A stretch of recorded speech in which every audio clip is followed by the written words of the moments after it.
What's What's good, TDF crew?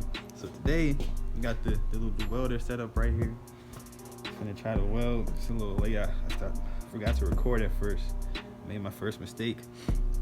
What a mistake? Well, You ain't know what was gonna happen. this is a lesson. So you should try to fill in that little groove right I'll get there eventually.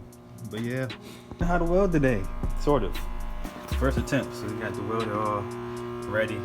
As you can see, I had my first attempt already. Am I cutting in? Never mind. I can't see right now. It's a dot in the middle of my vision because I didn't plan on welding yet. I wasn't ready, and it touched the metal and sparked.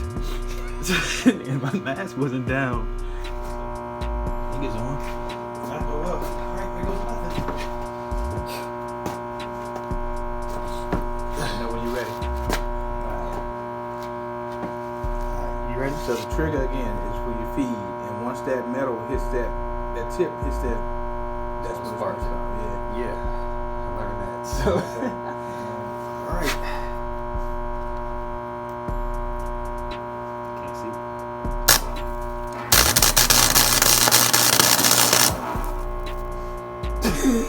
Too bad. All right, TDF crew. So we've laid the first beads of this journey of us learning how to weld, and as you can probably guess, they're not good. I mean, they're not bad, but they're not good. So I'm gonna go ahead and show y'all, just kind of explain what we're going through, whatever. So on this side, my first weld was actually under this thing. My dad tried to be fancy and weld this piece, but we don't know what type of metal it is, so it actually ended up, as you can see, burning straight through it. But the welds basically came from this way to that way. So these are my dad's welds right here.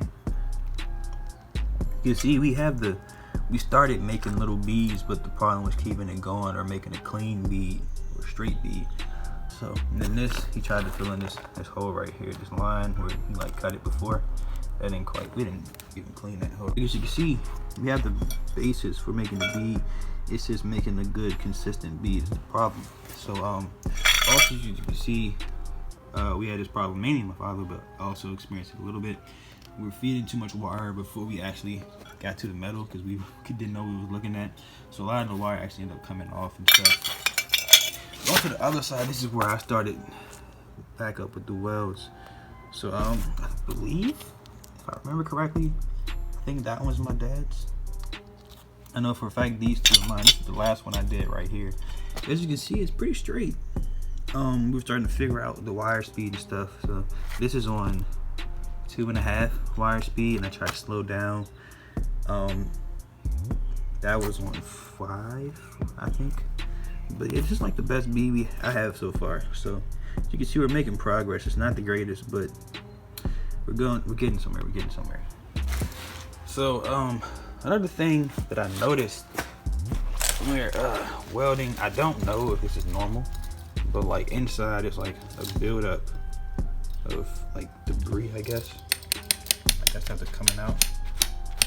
Probably should be doing that. I don't know, but yeah, that buildup. I don't know if that's normal or not, but we got plenty of that. All this splatter, we don't quite know what we're doing wrong or if it's common. So I'm personally gonna go do some research, try to figure out what this is, how to fix it, and just look at how to make better welds. And we'll probably either get back to this later tonight or sometime this weekend or this upcoming week. Actually, my dad's off this week. So yeah, these are the first welds. So I'm gonna get better from here.